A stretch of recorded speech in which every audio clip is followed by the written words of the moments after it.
पहला क्वेश्चन देखिए, पहला क्वेश्चन है धातु जल के साथ अभिक्रिया कर कौन सी गैस उत्सर्जित करता है। दोस्तों धातु और जल जब दोनों मिलेगा और दोनों अभिक्रिया करेगा तो कौन सा गैस उत्पन्न होगा, ऑक्सीजन होगा कि कार्बन डाइऑक्साइड की, नाइट्रोजन की, हाइड्रोजन। तो इसका उत्तर याद रखिएगा दोस्तों, हाइड्रोजन। ऑप्शन डी इसका सही हो जाएगा। क्वेश्चन नंबर फर्स्ट का सही उत्तर ऑप्शन डी हमेशा परीक्षा में पूछता है। चलिए अगला क्वेश्चन देखिए, दूसरा नंबर क्वेश्चन करा कि श्वसन कैसी अभिक्रिया है।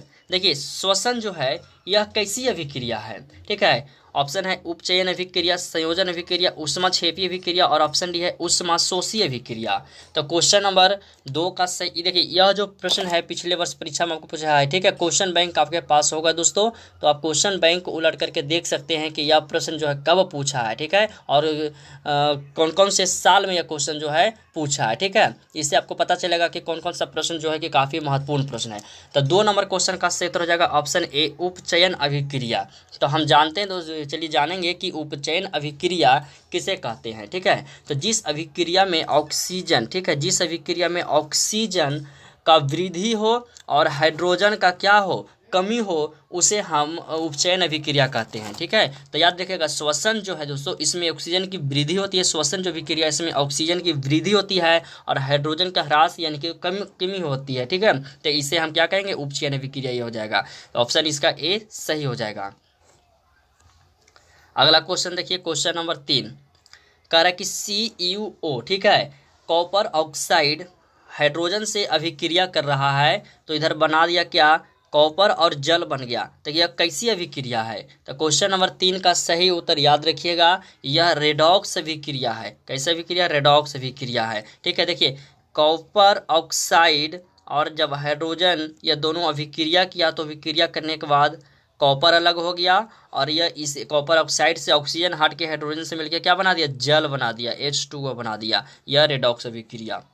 क्वेश्चन नंबर 4, क्वेश्चन नंबर 4 में है इलेक्ट्रॉन के स्थानांतरण के फलस्वरूप बने यौगिक कहलाता है। तो बहुत ही महत्वपूर्ण बढ़िया क्वेश्चन है। क्या याद रखिएगा कि जब इलेक्ट्रॉन के स्थानांतरण से जो भी यौगिक बनेगा तो वह होगा वैद्युत संयोजी यौगिक होगा। यानी क्वेश्चन नंबर 4 का जो सही उत्तर हो जाएगा ऑप्शन बी हो जाएगा। वैद्युत संयोजी इलेक्ट्रॉन किसे कहते हैं, तो इलेक्ट्रॉनों के स्थानांतरण से जो यौगिक बनता है, जो यौगिक का निर्माण होता है, उसे हम लोग वैद्युत संयोजी यौगिक कहते हैं, ठीक है। तो यह लघुत्तर ये 2 नंबर में भी अब प्रश्न पूछेगा कि वैद्युत संयोजी यौगिक किसे कहते हैं। तो वह यौगिक जो इलेक्ट्रॉनों के स्थानांतरण के फलस्वरूप जो नया यौगिक का निर्माण करता है उसे हम वैद्युत संयोजी यौगिक कहते हैं, ठीक है। तो ऑब्जेक्टिव और सब्जेक्टिव दोनों याद रखिएगा। 5 नंबर क्वेश्चन है कॉपर और ऑक्सीजन, ठीक है, तो दोनों मिलकर विक्रिया के, इधर 2 कॉपर है इधर 2 ऑक्सीजन है, यह समीकरण संतुलित किया हुआ है। कैसे समीकरण संतुलित किया हुआ है तो समझिएगा, ठीक है। कॉपर प्लस ऑक्सीजन, तो देखिए 2 कॉपर इधर है 2 ऑक्सीजन इधर, तो ये दोनों जब अभी क्रिया किया तो कॉपर ऑक्साइड बना दिया। और देखिए इधर 2, यहाँ से हम 2 से गुना भी कर देंगे तो 2 कॉपर और 2 ऑक्सीजन दोनों हो जाएगा। तो समीकरण तो संतुलित किया हुआ है। तो पूछ रहा है कि अनुसार कौन सही है। कॉपर का ऑक्सीकरण हुआ, कॉपर का अवकरण हुआ और ऑप्शन सी है कॉपर का नाइट्रेशन और ऑप्शन डी है A + B दोनों। तो 5 नंबर क्वेश्चन का सही उत्तर हो जाएगा ऑप्शन ए कॉपर का ऑक्सीकरण हो गया। क्या हुआ, कॉपर का ऑक्सीकरण। तो ऑप्शन ए इसका सही हो जाएगा। क्वेश्चन नंबर 6, छठा क्वेश्चन है सिल्वर क्लोराइड का रंग कैसा होता है। देखिए दोस्तों नाम से ही आप याद रखिएगा, सिल्वर यानी कि चांदी, ठीक है, कैसा होता है तो यह सफ़ेद दिखने में लगता है, ठीक है। तो इसका जो सही आंसर हो जाएगा सफ़ेद हो जाएगा। श्वेत आपको कोई प्रश्न में ऑप्शन में इस तरह से श्वेत आपका दिया हुआ लिखा रहेगा, तो श्वेत भी आपका सही होगा, ठीक है। सफ़ेद होता है इसका कलर सिल्वर क्लोराइड। और इसका फार्मूला पूछेगा, रासायनिक सूत्र पूछेगा तो क्या हो जाएगा दोस्तों, तो Ag से हो गया क्या, सिल्वर और Cl chloride, silver chloride AgCl, इसका रंग सफ़ेद होता है। Question number 7, calcium carbonate, calcium carbonate question number 7 यहाँ ध्यान दीजिएगा। ये जिससे यह विघटित हो गया, ठीक है, यह टूट करके बना दिया कैल्शियम ऑक्साइड और कार्बन डाइऑक्साइड। यह कैसे भी क्रिया है, तो पहले एक था CaCO3, ठीक है, यह एक यौगिक था, यह टूट के बना क्या दोस्तों CaO + CO2 बन गया, यानी कि 2 यौगिक का निर्माण हुआ। तो यह जो क्रिया होता है वो वियोजन अभिक्रिया में होता है, ठीक है। एक ही यौगिक से टूट के 2 नए यौगिक का जब निर्माण करता है तो उसे हम वियोजन अभिक्रिया कहते हैं। तो 7 नंबर का सही उत्तर याद रखिएगा, ऑप्शन बी, वियोजन अभिक्रिया। देखिए यहाँ से इस तरह से भी पूछेगा, आप याद रखिएगा दोस्तों, संयोजन अभिक्रिया किसे कहते हैं, वियोजन अभिक्रिया किसे कहते हैं, प्रतिस्थापन अभिक्रिया और रेडॉक्स अभिक्रिया किसे कहते हैं। तो सब्जेक्टिव में हम बताएंगे। अभी तो आपको याद होगा वियोजन अभिक्रिया किसे कहते हैं, कि एक यौगिक से टूट के 2 या 2 से अधिक ये नए यौगिक का निर्माण करता है, उसे हम वियोजन अभिक्रिया कहते हैं। 8 नंबर क्वेश्चन देखिए, कंपोस्ट बनाना कैसी विक्रिया नहीं प्रक्रिया होगा, ठीक है, प्रक्रिया है।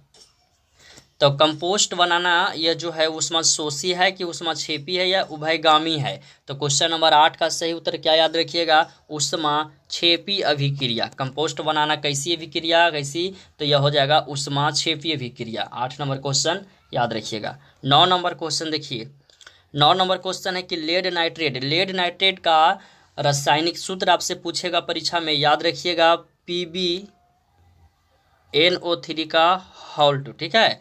यह आपका हो गया लेड नाइट्रेट का रासायनिक सूत्र।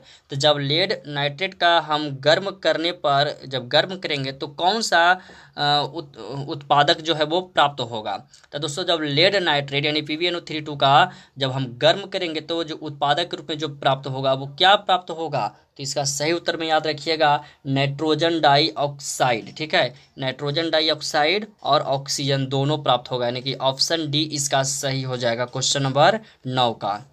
चलिए अगला क्वेश्चन 10 नंबर क्वेश्चन, निम्न में कौन सही है।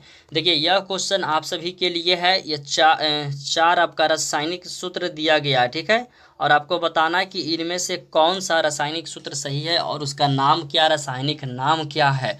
आगे हम आपको 5 नंबर के क्वेश्चन जब बताएंगे तो उसमें यह क्वेश्चन को हम इंक्लूड करेंगे और बताएंगे सभी रासायनिक सूत्र के बारी बारी से, ठीक है। फिलहाल आपको नीचे कमेंट बॉक्स में बताइए कि इसका सही उत्तर कौन है, इनमें से सही कौन है, ठीक है। तो सभी का आंसर आना चाहिए। आपसे प्रश्न पूछते हैं दोस्तों तो आप प्रश्न नहीं बताते हैं, तो इससे यह हमें पता चलता है कि आपको शायद लगता है कि आप अच्छी तरह से केमिस्ट्री अभी तक नहीं पढ़े हैं, ठीक है। और ये आपका 7वां महीना चल रहा है दोस्तों, 12 महीने के बाद टाइम दिया जाता है ना, आपका फरवरी में एग्जाम ले लेगा, तो अभी तक आपका समझिए कि तैयारी बहुत ही कम हुआ है। तो जो प्रश्न पूछते हैं उसका आंसर दीजिए, नहीं पता है तो कमेंट में पूछिए, कि ताकि अगले वीडियो में उसी तरह का क्वेश्चन और भी हम ऐड करें। 11 नंबर क्वेश्चन, जस्ता तथा तनु हाइड्रोक्लोरिक अम्ल की अभिक्रिया के फल स्वरूप कौन सा गैस बनता है। देखिए जस्ता, ठीक है, और हाइड्रोक्लोरिक अम्ल जब अभिक्रिया करेगा तो कौन सा गैस बनेगा। तो क्वेश्चन नंबर 11 का सही आंसर क्या होगा, तो इसका सही उत्तर हो जाएगा ऑप्शन सी, हाइड्रोजन, ठीक है, ऑप्शन सी हाइड्रोजन गैस बनेगा। 12 नंबर क्वेश्चन कह रहा है कि सोडियम सल्फेट, ठीक है, इस सोडियम सल्फेट को विघटित हो रहा है सोडियम सल्फेट प्लस कॉपर में, तो किस प्रकार की अभिक्रिया होगा। तो क्वेश्चन नंबर 12 का सही उत्तर याद रखिएगा संयोजन अभिक्रिया। यह जो अभिक्रिया दिया गया दोस्तों NaSO4 सोडियम सल्फेट विघटित होकर के ZnSO4 जिंक सल्फेट बना रहा है और कॉपर, ठीक है, 2 तत्व बन रहा है, तो यह संयोजन अभिक्रिया होगा, ठीक है, याद रखिएगा। चलिए अगला question, question number 13। Question number 13 है जिंक प्लस कॉपर सल्फेट ये दोनों मिलकर के अभिक्रिया किया और बना दिया क्या दोस्तों, तो बेरियम सल्फेट बनाया और NaCl बनाया। तो यह अभिक्रिया किस प्रकार का अभिक्रिया होगा, तो यह अभिक्रिया जो होगा विस्थापन अभिक्रिया होगा, नहीं ऑप्शन बी इसका सही होगा। देखिए इस तरह का क्वेश्चन को VVI लगाइएगा, परीक्षा में हमेशा पूछता है और इस बार भी पूछेगा। दोनों सीटिंग परीक्षा होगा, दोनों सीटिंग में आपका यह सब क्वेश्चन पूछेगा, ठीक है, तो याद रखिएगा ये सब क्वेश्चन को। अगला क्वेश्चन है ZnO प्लस C, यह दोनों अभिक्रिया करके बना दिया जिंक और CO का निर्माण किया है, ठीक है। तो यह जो दोस्तों है C, यहाँ पे देखिए C का क्या हो रहा है, उपचयन है, C का उपचयन हो रहा है कि C का अपचयन हो रहा है, ठीक है, कि ZnO का अपचयन हो रहा है कि CO का अपचयन हो रहा है, उपचयन हो रहा है। तो क्वेश्चन नंबर 14 का सही उत्तर याद रखिएगा दोस्तों, कार्बन का क्या हो रहा है, उपचयन हो रहा है यहाँ पे, तो इसका सही उत्तर क्या हो जाएगा, ऑप्शन ए हो जाएगा। अगला क्वेश्चन 15 नंबर क्वेश्चन याद रखिएगा, क्या कह रहा है कि उच्च गलनांक वाला यौगिक जो जल में विलेय है जिसमें कौन सा तत्व शामिल हो सकता है। देखिए आपका नीचे 4 तत्व दिया गया है, तो इनमें से कौन सा तत्व शामिल है जो उच्च गलनांक वाला यौगिक है, जो जल में क्या है, विलेय है। ठीक है, तो क्वेश्चन नंबर 15 का सही उत्तर हो जाएगा ऑप्शन ए, कैल्शियम हो जाएगा।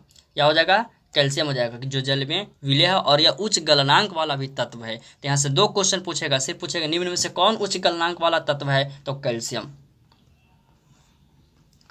अगला क्वेश्चन, बुझा हुआ चूना का रासायनिक सूत्र, ऑप्शन बी सही होगा, लेकिन बी में गलत लिखा हुआ है, इसका होगा CaOH का हॉल 2। ठीक है, यहाँ पे O भी लिखा हुआ था, यह गलत।